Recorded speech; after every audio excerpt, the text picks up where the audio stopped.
Hello dear students, welcome to my channel. Today I am gonna teach you that root 3 is an irrational number. So सबसे पहले हम ये जानेंगे कि irrational number होता क्या है।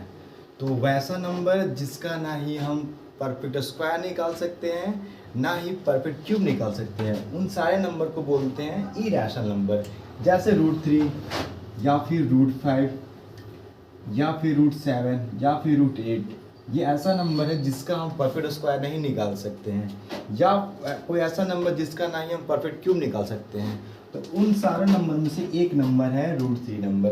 और ये ऐसा क्वेश्चन है जो लगभग बार बार बोर्ड एग्जाम में पूछा जाता है।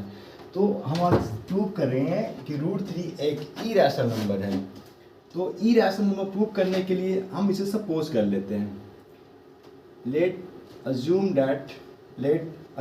that root 3 is a rational number. Root 3 is a rational number, right? So इसको अज्यूम कर लिए कि रूट 3 एक रैशनल नंबर है।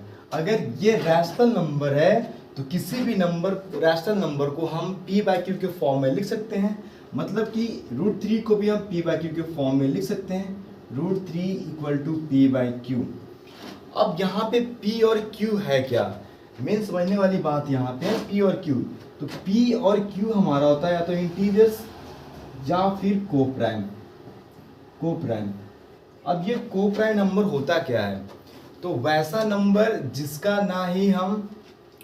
जिसका फैक्टर 1 हो या फिर जिसका HCF केवल 1 हो। जैसे 2 और 3, इसको अगर फैक्टर निकालेंगे तो इसका फैक्टर होगा 1 और 2। 3 का फैक्टर निकालेंगे तो होगा 1 और 3। तो दोनों में 1 के अलावा कोई और कॉमन नहीं है। तो ये 2 और 3 क्या होगा, हमारा कोप्राइम नंबर। इन सारे नंबर वैसा दो नंबर जिसका HCF या तो 1 आ जाए या फिर जिसमें केवल एक कॉमन हो, बेसिकली एक इसका कॉमन फैक्टर है। और कोई नंबर जैसे 6 और 5, अगर 6 को हम फैक्टराइज करेंगे तो ये 1 आएगा और ये 6 आएगा और ये 2 आएगा इसका फैक्टर, और एक 3 होगा। 5 को फैक्टराइज करेंगे तो ये 1 होगा और 5 होगा। दोनों में 1 के अलावा कोई और कॉमन फैक्टर नहीं है। तो ये 6 और 5 क्या होगा, हमारा कोप्राइम नंबर। तो वैसा नंबर जिसमें 1 के अलावा कोई और कॉमन फैक्टर नहीं हो, उन सारे नंबर को बोलेंगे कोप्राइम नंबर। या फिर अगर बात करें वैसा दो नंबर जिसका HCF 1 हुआ है, केवल 1 आए, उन सारे नंबर को बोलेंगे कोप्राइम नंबर। मतलब कि हम यहाँ पे जब अज्यूम किए हैं रूट 3 एक रैशनल नंबर है, मतलब इसको p/q के फॉर्म में लिख सकते हैं। p और q क्या है, कोप्राइम। मतलब p और q में 1 के अलावा कोई और कॉमन फैक्टर नहीं है, राइट। अब इसको क्या करना है, सीधा सोल्व करेंगे। ये इक्वेशन है। अब यहाँ से कर सकते हैं क्या, स्क्वायरिंग ऑन बोथ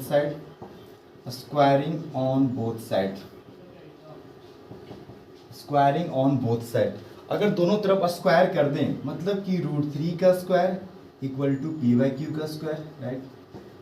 अब हम जानते हैं किसी भी जो नंबर स्क्वायर के फॉर्म में हो और उसका अगर रूट के फॉर्म में हो और उसका अगर स्क्वायर निकालेंगे तो ये रूट से या स्क्वायर से कैंसिल आउट हो जाता है। यहाँ बचेगा 3 = p²/q²। अब यहाँ से हम लोग क्या करें, क्रॉस मल्टीप्लिकेशन, मतलब 3q² = p², राइट। अब यहाँ पे समझने वाली बात ये है, 3 में किसी नंबर के साथ मल्टीप्लाई किए तो हमें p² मिल रहा है। 3 में किसी नंबर को मल्टीप्लाई किए तो हमें p² मिल रहा है। मतलब कि 3 डिवाइड्स p²। या फिर जैसे 3 में मान लीजिए कोई नंबर से मल्टीप्लाई किए 2 से तो हमें 6 मिल रहा है। मतलब 3 डिवाइड 6 या फिर 6 is divisible by 3, right. Same way में लिख सकते हैं 3 डिवाइड्स p² या फिर p² is divisible by 3। p² is divisible by 3। p² is divisible by 3। 3 में किसी नंबर को मल्टीप्लाई किए तो हमें p² मिल रहा था।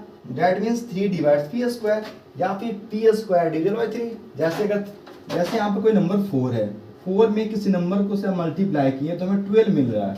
मतलब 12 ये मतलब कि 4 डिवाइड्स 12 या फिर 12 इज डिविजिबल बाई 3, राइट। तो सेम वे में हम यहाँ पे लिखते हैं। अब कोई नंबर का स्क्वायर है, जैसे यहाँ पे अगर 6 का स्क्वायर 2 से डिविजिबल है तो स्क्वायर हटाने के बाद वो जो नंबर रहेगा वो भी नंबर 2 से डिविजिबल होगा। तो हम सेम वे में कर सकते हैं क्या, अगर 3 डिवाइड्स पी स्क्वायर है तो यहाँ से लिख सकते हैं 3 divides P also, 3 divides P.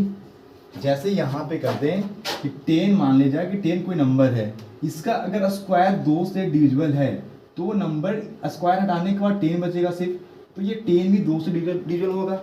Same way में यहाँ पे लिखे हम, अगर 3 डिवाइड्स पी स्क्वायर है मतलब कि 3 डिवाइड्स पी या p is divisible by 3, right. अब यहाँ से हम मान सकते हैं क्या, मतलब कि 3 में किसी नंबर के साथ मल्टीप्लाई करने पे हमें p मिल रहा है। जैसे यहाँ पे माने थे 3 में किसी नंबर से मल्टीप्लाई करने 6 मिल रहा था, इसको इस वे में लिख सकते हैं क्या। अब ये हो गया हमारा इक्वेशन फर्स्ट। अब इस इक्वेशन को हम पुट करेंगे यहाँ पे इस वाले में, तो पुटिंग द वैल्यू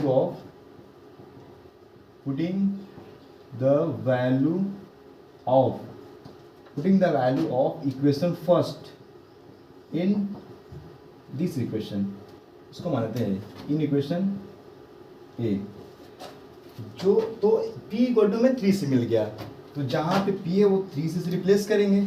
हमें इक्वेशन क्या मिला है, 3q square equal to P square, मतलब p को रिप्लेस करेंगे 3c के साथ, तो 3q square equal to p का वैल्यू हमें मिला है 3c, ये हो गया 3c का स्क्वायर। ये कैसे हुआ, क्योंकि हमें मिला है p इक्वल टू 3c। अब इसको सोल्व करेंगे, तो यहाँ से हो गया 3q square equal to 9c square, यहाँ से यहाँ कट गया 3 बार में, तो q स्क्वायर इक्वल टू आ गया 3c स्क्वायर। या फिर इस इक्वेशन को ऐसे लिख सकते हैं 3c square equal to q square. अब जो इक्वेशन ऐसा था दोनों को आप कंपेयर करके देख लीजिए, दोनों लगभग सेम इक्वेशन है। तो यहाँ पे क्या है, 3 में किसी नंबर के साथ मल्टीप्लाई किए हैं तो हमें q स्क्वायर मिल रहा था। यहाँ पे क्या होता, 3 में किसी नंबर के साथ मल्टीप्लाई किए तो p स्क्वायर मिल रहा था। यहाँ पे 3 में किसी नंबर के साथ मल्टीप्लाई किए हैं तो q स्क्वायर मिल रहा है, मतलब 3 divides q square, 3 divides q square. Same way में यहाँ पे 3 डिवाइड्स p स्क्वायर, मतलब 3 डिवाइड्स q स्क्वायर। और अगर बात करें तो 3 divides q also, 3 divides q also. अभी हमने बताया था, मान लीजिए कोई नंबर 15 है, अगर इसका स्क्वायर 3 से डिविजिबल है तो स्क्वायर हटाने के बाद भी वो नंबर 3 से डिविजिबल होगा। सेम वे में अगर ये q square is divisible by 3 है, मतलब q is also divisible by 3, right. अब हमने देखा यहाँ पे 3 divides q also and 3 divides p, 3 divides p। जब सोल्व किया मतलब कि 3 के टेबल में p भी आ रहा है और यहाँ पे 3 के टेबल में q आ रहा है, बट हमने माना था p और q को प्राइम है, मतलब 1 के अलावा कोई और कॉमन फैक्टर नहीं हो सकता। बट जब हमने सोल्व किया तो यहाँ पे 3 भी एक ऐसा नंबर मिल गया जो दोनों में कॉमन है। 3 डिवाइड्स p और 3 डिवाइड्स q ऑल्सो, मतलब 3 के टेबल में p भी आ रहा है और q भी आ रहा है। बट हमने सपोज किया था p और q को प्राइम है, मतलब 1 के अलावा कोई और कॉमन फैक्टर नहीं है। बट हमने जब सोल्व किया तो ये 3 ऐसा नंबर मिल गया जो दोनों में कॉमन है, मतलब कि हमारा माना हुआ अजम्पशन गलत था।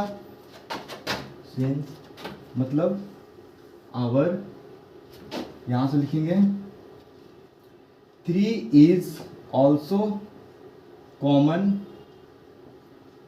Factor of p and q, इन दोनों इक्वेशन से 3 is also common factor of p and q, मतलब 3 के टेबल में p भी आ रहा है और q भी आ रहा है। तो यहाँ से हमने जब माना था p और q को प्राइम है, मतलब 1 के अलावा कोई और कॉमन फैक्टर नहीं है, हमने सोल्व किया तो 3 भी एक ऐसा नंबर मिल गया जो दोनों में कॉमन है। इसका मतलब क्या हुआ, हमारा अजम्पशन गलत था, our assumption was wrong, hence √3। तो हमने सपोज किया था कि √3 एक रैशनल नंबर है, तो हमारा अजम्पशन गलत हो गया, मतलब √3 कैसा नंबर होगा, √3 भी है इरैशनल नंबर।